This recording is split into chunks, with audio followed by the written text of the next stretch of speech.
Un saludo a todos. Iniciamos un programa sobre la vida, obra y realizaciones concretas de un gran inventor, constructor de la industria de la radiodifusión y el entretenimiento, don Constantino de Tárnava, un producto de décadas de estudio, de realizaciones científicas. Veremos cómo Monterrey fue el lugar donde finalmente dio a luz una nueva industria que se prolongaría por varias generaciones y hasta hoy en día, y que no encuentra final: la industria de la radiodifusión. Iniciamos este programa de un ejemplo a seguir en todos los tiempos: Constantino de Tárnava.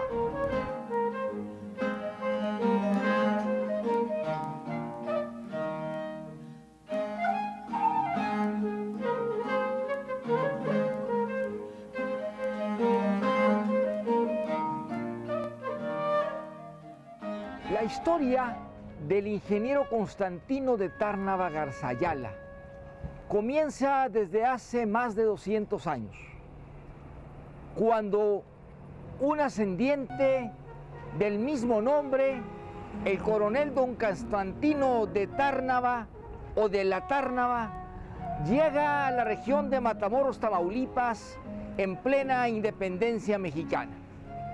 Acompañaba en una comitiva al general Manuel Mier y Terán, conocido aquí en Nuevo León como el general Terán. De esa comitiva militar que salvaba el puerto de Bagdad de las incursiones de los indios y de los grupos del ejército realista encabezado por Joaquín de Arredondo, y que iba hasta allá, en esas incursiones a tierras desconocidas empieza a destacar el apellido de la Tárnava o Tárnava como un apellido de un inventor. El coronel de Tárnava inventó la primer despepitadora de algodón. Llegó finalmente a esa región a la industria de transformación, donde la materia prima se multiplicaba en otro producto diferente por muchos tantos. Y así empezaba la industria en el noreste de México. Esa región de Matamoros daría finalmente héroes militares, pero también inventores. Y lo más curioso es que esos inventores se repetirían años más tarde y darían nuevas industrias, nuevas fuentes de trabajo, nuevas formas de entendernos y de dar ganancias para el bienestar de muchos. Así se inicia, a muchos kilómetros de Monterrey, pero muy cerca de su esencia, esta historia sobre el ingeniero Constantino de Tárnava. El coronel de la Tárnava sería una figura clave en Matamoros durante todo el siglo XIX. Administraría la aduana, participaría en la creación de los límites, de los mapas primeros, en ubicar el puerto de Bagdad y más adelante las avenidas del río Bravo, la división entre México y Texas. También le tocaría la invasión norteamericana, tratar de defender el suelo mexicano y ganarse Matamoros el lugar de heroica. Pero llama la atención que ahí, en Matamoros, hoy Matamoros, Tamaulipas, sería el lugar en donde vendría la defensa de nuestro territorio y la creación de un puerto industrial durante la Guerra Civil Norteamericana. Entre 1860 y 1861 se formarían ahí grandes capitales que más adelante vendrían a Monterrey. Los Muguerza, los Sada, los Calderón, incluso los Tárnava, serían capitales e ideas que vendrían hasta acá, que construirían barcos y que llevarían algodón desde Monterrey hasta Inglaterra. Se fraguaba décadas antes la grandeza de nuestra ciudad. Se daría vuelta a las generaciones y nacería otro Constantino de Tárnava, que daría pie a la industria de la radiodifusión y de las telecomunicaciones en América Latina.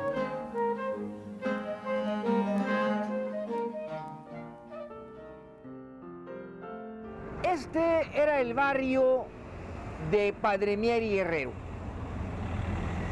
Casas antiguas a fines del siglo XIX que dieron origen a la niñez y al primer desarrollo mental y emocional del niño Constantino de Tárnava Garza Ayala. Aquí por las noches reunía a sus amigos, también pequeños, para mostrarles la novedad del momento. Un proyector de cine que pasaba diapositivas y que daba origen al cine. Aquel invento de los hermanos Lumière en Francia, que llegaba de algún modo hasta acá, también con los primeros aparatos de lo que sería después el cinematógrafo.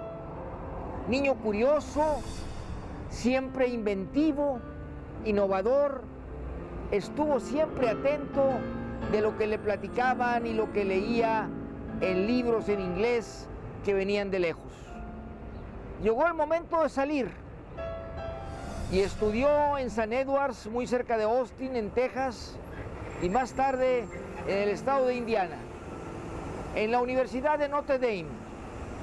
Ahí tuvo los primeros estudios de electrónica, de telecomunicaciones, y con los desechos de la Primera Guerra Mundial empezó a experimentar lo que sería más tarde la primera estación de radio en América Latina. Eran inventos que se hacían en el patio de su casa. Eran antenas y eran alambres y eran tubos que irradiaban sonido, que irradiaban voz y que se combinaban con las ondas que Hertz había inventado o soñado o imaginado en otro tiempo. Así se daba la primera estación experimental de radio en toda América Latina. Corría el año de 1921.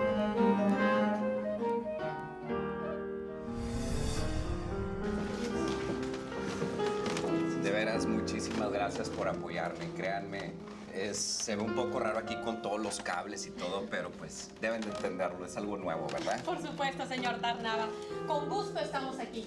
Usted sabe que mi pasión es cantar. Y no importa si mi voz viaja a través del espacio, como dice usted. Ana María, esta noche es muy importante para mí. Créeme, no sé hasta dónde puede llegar su voz. Por lo que sí le aseguro es que mis dos grandes amigos ya están ansiosos por empezar la transmisión. Recuerdo que me comentó que les obsequió un par de aparatos para que pudieran escuchar lo que el día de hoy vamos a interpretar.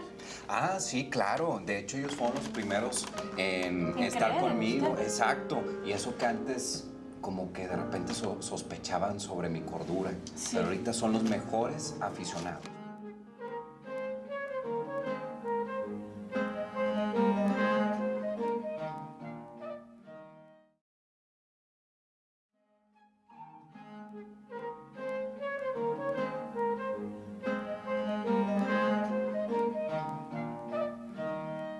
Esta es la primera transmisión prueba de la de Constantino y Luis C.I.L. en Monterrey y vamos a brindarles una amistosa velada para saber si alguien nos escucha. Un servidor Constantino de Tárnava a través de C.I.L. con 5 watts de potencia les da la bienvenida. Nuestro elenco artístico que tenemos aquí, un grandioso elenco y con la magnífica voz de la soprano Ana María Iturria, quien interpreta para ustedes Perjura.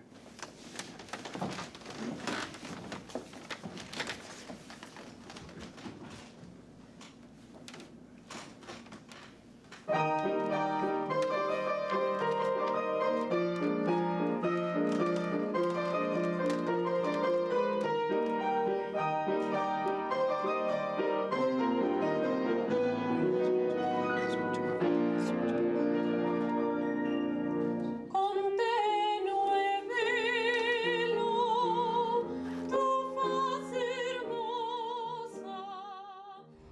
Este es el lugar exacto donde vivió la familia Tárnava y desde donde transmitió el primer programa de radio el día 9 de octubre de 1921 para toda América Latina. Un barco en Panamá captó la señal. Se distribuyeron varios radios de galena con audífonos para poder captar la señal de una transmisión de cerca de 3 horas que estuvo presentando canciones de la época de los autores Miguel M. Ponce, Esparza Oteo y toda esa gama de voces y recuerdos de los primeros programas sonoros que hubo por radio, también más tarde en cine, y que dieran una idea de lo que sería más tarde la industria de la radiodifusión. Aquí en el patio se instalaron las primeras antenas. En la sala se transmitió el primer comercial de una mantequilla. Y también se agradecía al público que captaba de manera específica las primeras transmisiones. Aquí nació lo que fue la estación TND, Tárnava Notre Dame, haciendo homenaje a la universidad donde se había formado el inventor de las transmisiones de radio en nuestro continente americano, en la parte latina. Así se inicia la historia de la radio en México y en sus alrededores.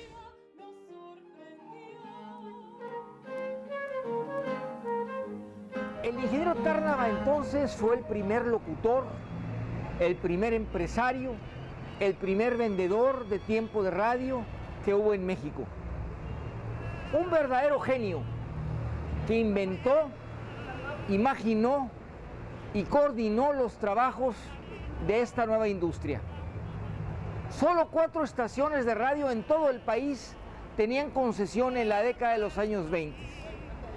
Así nace Radio Tárnava, con el mismo apellido y con la misma clase e interés por ser la estación de radio que se escuchaba mejor en todo Monterrey. Fue finalmente el semillero de locutores, empresarios, músicos, poetas, cantantes, artistas que desfilaron por los sobrios, grandes y pesados micrófonos cuando empezaban también a venderse los primeros receptores de radio y cuando se escuchaba en cada casa familiar un espectáculo que se hacía desde aquí, desde el Teatro Estudio de Radio Tárnava, en donde salían los comerciales de la crema dental Colgate, de Fab, del chicle Totito, de la Joya como refresco y tantas marcas como aquella famosa Orange Crush o Pep, refrescos gaseosas de naranja. Todo ese universo de la radio se escribió desde aquí, desde la calle de 5 de Mayo, entre Juárez y Guerrero, lo que fue antes la XFB, pasando por las radionovelas y las transmisiones del fútbol, del béisbol y del box. Así nació la radio en México, aquí en Monterrey, en esta ciudad que es la cuna y sigue siendo la capital de la radio y la televisión en toda América Latina. Mérito histórico que debemos a este gran personaje, el ingeniero Constantino de Tárnava. Su nombre está en las páginas del libro de Nuevo León.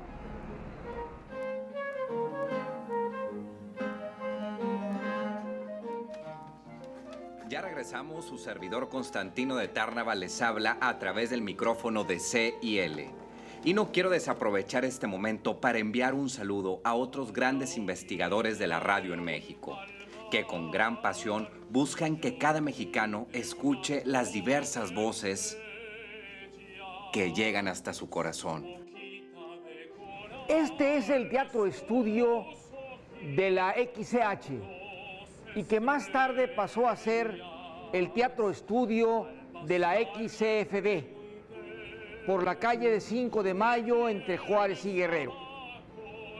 Aquí desfilaron grandes voces, que fue la continuación de aquella estación llamada Radio Tárnava. Por aquí se escuchó en repetidas ocasiones a José Rosendo Lazo, Jeremías Becerra, a Héctor Martínez Cavazos, al famoso Jesús Garza Hernández, Don Chucho, a Lupita Martínez, una de las primeras voces femeninas, o la de Delia Garda, o la de las primeras radionovelas que desde 1939 se empezaron a transmitir desde este mismo edificio. Fue la época de oro de la radio. Venía la familia completa al programa Matiné Fab, también al programa Matiné Infantil Totito los domingos. Era el espectáculo mayor, la alegría más grande de las familias regiomontanas en la década de los años 60. Otro legado que imaginó y que hizo realidad el ingeniero Constantino de Tárnava.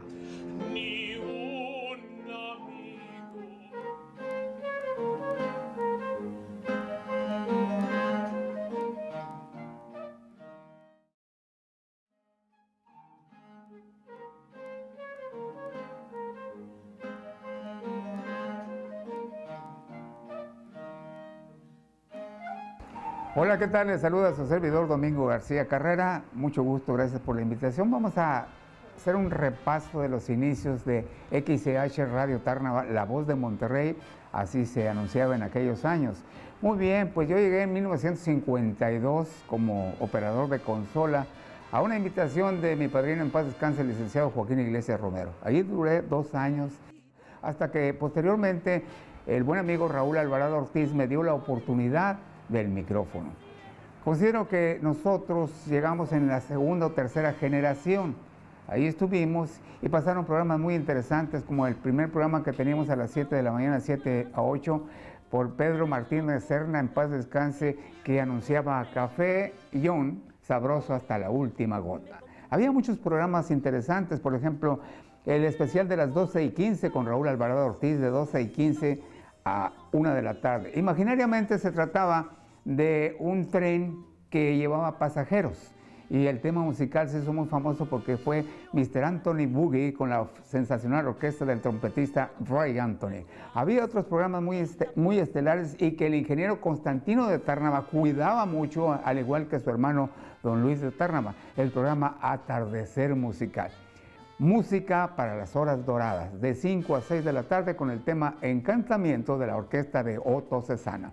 Otro de los programas estelares era Velada Clásica, Joyas Musicales, donde se transmitía los verdaderos espacios y temas, orquestas de grandes compositores y directores de orquesta sinfónica y todo esto como Rachmaninoff, Beethoven, en fin. En ese tiempo, del 52 al 58, la programación era muy versátil, 15 minutos con María Luisa Landín, 15 minutos, por ejemplo, con Pedro Infante, y había un programa muy interesante que manejaba Raúl Alvarado Ortiz y Ramiro Garza, que se llamaba Torneo Musical de Triunfadores.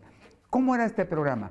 Bueno, era de 1 hora, ponían a competir, por ejemplo, a Amalia Mendoza con Lola Beltrán, a Miguel Aceves Mejía con Pedro Infante, hasta que un día Ramiro Garza le dice a Raúl, oye, vamos a hacer un giro de 180 grados. ¿Cómo? Sí, de 180 grados. ¿De qué se trata? Vamos a programar al maestro Federico Chopin con la orquesta de Dámaso Pérez Prado. Dice, no, pero ¿qué tienes? ¿Qué va una cosa con otra? Dijo, vamos a hacerlo, hombre. Y al final de cuentas, terminó el programa y nada, que el ganador fue el maestro Dámaso Pérez Prado. Hubo reclamos de parte del auditorio, naturalmente, pero lo que mucha gente no sabía es que el maestro Dámaso Pérez Prado, antes de salir de Cuba, había estudiado en un conservatorio. Entonces él venía ya súper preparado. Los cubanos no lo entendieron porque él exigía mucho las trompetas, por eso le nombramos las trompetas de alto voltaje. Se vino a México y encontró que los mexicanos pudieron hacer estas figuras tan altas.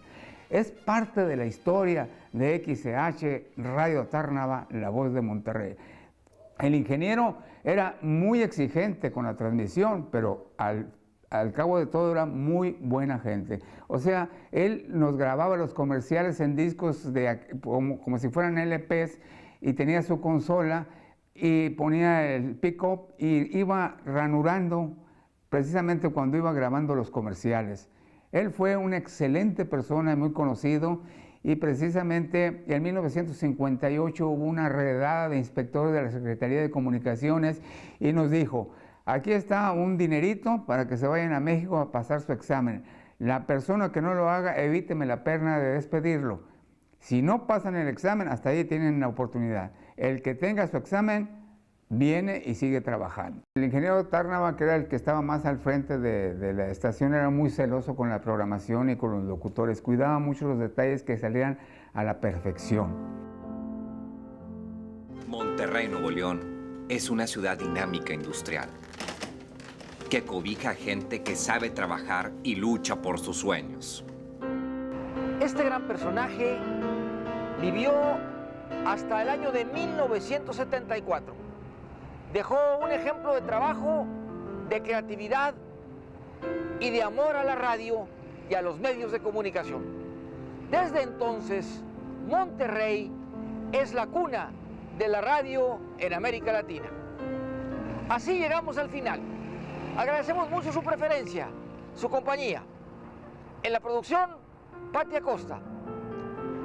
En la cámara, Alberto Hidrogo, Mario Treviño y Everardo Aviso en la postproducción. León Reyes se despide con la satisfacción de ser de Nuevo León. Por hoy es suficiente.